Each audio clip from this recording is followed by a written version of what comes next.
आप लोगों की एज में जो सबसे बड़ी चिंता मुझे होती है, जैसे मैं अपने बेटे से बात करता हूँ, तो मैं तो एक बहुत ही खराब पेरेंट हूँ। खराब पेरेंट का मतलब मैं कभी कहता ही नहीं कि पढ़ो, कभी कहता ही नहीं कि टॉप करो, मैं कभी नहीं कहता। मैं सिर्फ ये कहता हूँ कि बेटा हर साल एक क्लास पास करते रहो, काफ़ी है। बस इतनी साउंड प्रिपरेशन मत करना कि मैं 8वीं क्लास 2 बार में करूँगा, ऐसा मत करना, एक ही बार में कर लो।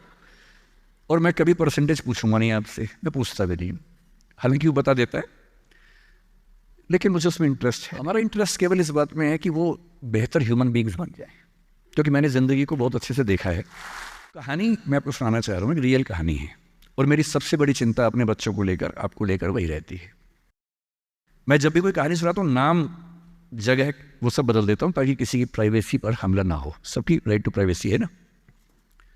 एक बच्चा था जिसको मैं जानता हूँ, बचपन से जानता हूँ, बहुत ही ज़बरदस्त आर्टिस्टिक बच्चा, म्यूज़िक का उस्ताद।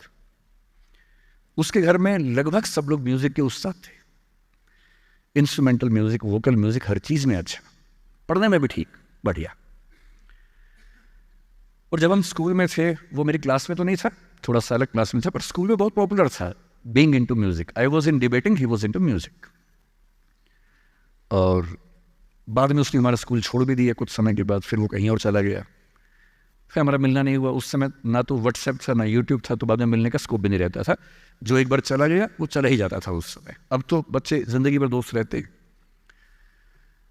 फिर जब मैं दिल्ली यूनिवर्सिटी में आ गया, ग्रेजुएशन कर चुका था, उसके बाद अचानक मुझे एक बचपन का दोस्त मिला जिसने मुझे एक इंटरेस्टिंग क्या, डेवास्टेटिंग बात बताई।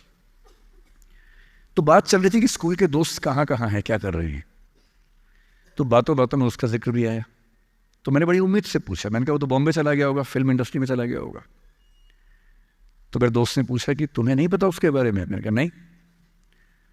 उसने कहा यार वो जेल में है, and he was one of the most creative students of our school. मैंने कहा जेल में क्यों है? बोले सच में नहीं पता। मैंने कहा सच में नहीं पता मुझे। बोले वो ग्रेजुएशन करने के लिए जब गया तो पता नहीं क्या हुआ, उसकी थोड़ी संगति खराब हो गई। बैड कंपनी जिसको हम बोलते हैं, जो इस उम्र में अच्छी लगती है, वही वाली। तो कॉलेज लाइफ में थोड़ी बहुत बैड कंपनी सबकी होती ही है, हल्की फुल्की होती है, एक सामान्य बात है। अच्छा, बच्चा बच्चा ना रहे ये भी तो अच्छी बात है ना, थोड़ा बचपन तो जीना भी चाहिए, थोड़ा शरारतें करनी भी चाहिए। पर किसी किसी का दुर्भाग्य होता है कि ज्यादा हो जाता है, उसके साथ ऐसा हुआ। उस सब प्रोसेस में उसको ड्रग्स की आदत लग गई।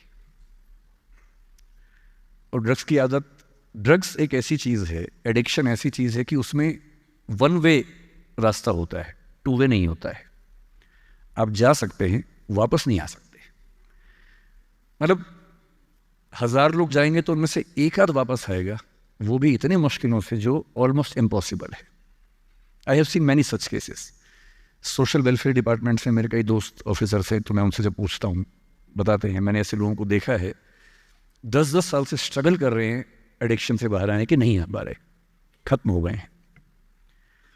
उस बच्चे को ड्रग्स की आदत पड़ गई कॉलेज में जाके, पेरेंट्स को पता ही नहीं था। तो जब पेरेंट्स को भनक लगी तो उसको दबाव बनाया कि तुम घर आ जाओ। कंपनी में था, दोस्तों वाली कंपनी में, वहाँ अब ड्रग्स बहुत महंगे होते थे, पैसे घर से बहुत कम आते थे, जितने पैसे एक मिडिल क्लास फैमिली दे सकती है। अब वो घर से ज़्यादा पैसे मांगने लगा, पैसे मिलते नहीं थे, उसको अपने ही घर के लोगों पर गुस्सा आने लगा। तो एक बार वो अपने घर आया हुआ था छुट्टियों में, और वहाँ भी वो कुछ कुछ करता रहता था। उसके पेरेंट्स ने उसको बहुत समझाया कि बेटा ऐसा मत करो, और एक दिन इस बात पे झगड़ा बढ़ गया।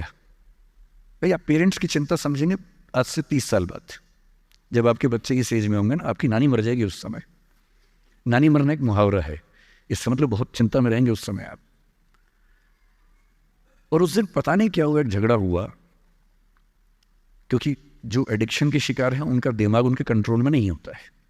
यहाँ तक कि जो ड्रिंक करते हैं, ड्रिंक एक लेवल से ज़्यादा कर लें तो दिमाग कंट्रोल से बाहर निकलने लगता है। ड्रग्स में तो ये एलिमेंट बहुत ज़्यादा होता है। और आधी रात को उसने क्या किया, उसने अपनी फैमिली के 5 लोगों का मर्डर कर दिया। मर्डर। उसने खाने में जहर मिलाया, लगभग सब लोग उससे मर गए। एक मेंबर नहीं मरा क्योंकि उसने खाना खाया नहीं उस दिन, तो उसको उसने अलग से मारा। और ये बात है जब उसकी उम्र लगभग 17-18 साल की थी, या 19 के आसपास रहा होगा। उसके बाद वो जेल गया। मुझे उसके बाद से पता ही नहीं कि क्या हुआ, फांसी हुई या उम्र कैद हुई या क्या हुआ, ना तो मुझे पता है ना मैं इंटरेस्टेड हूँ जानने में। मैं उसका नाम हम सब जानता हूँ, एंड 1-2 क्लास स्कूल में ऐसी थी कि वो हम आसपास थे, जानते थे, पहचानते थे एक दूसरे को। मेरी सबसे बड़ी चिंता ये होती है बच्चों को लेकर कि किसी भी गलती से वो ड्रग्स में ना चले जाए। आप सबसे रिक्वेस्ट कर रहा हूँ हाथ जोड़ के, कुछ भी कर लेना, ये मत करना। बदमाशी करो, शरारत करो, थोड़ा इश्क विश्क होगा करो, कोई दिक्कत नहीं। किसी को चीट मत करना, ड्रग्स में मत जाना, क्योंकि इन रास्तों पे जाने के बाद वापसी का रास्ता नहीं है, पूरी ज़िंदगी ख़त्म हो जाती है। एक शायर ने कहा है, बस एक कदम गलत उठाता राह शौक में, राह शौक का मतलब शौक के रास्ते पर चल पड़े थे। बस एक कदम गलत उठाता राह शौक में, मंजिल तमाम उम्र मुझे ढूंढती रही। मेरी मंजिल जिंदगी भर मुझे ढूंढती रही, कहाँ चला गया? सिर्फ एक गलती हुई थी और उस एक गलती ने कहीं का नहीं छोड़ा।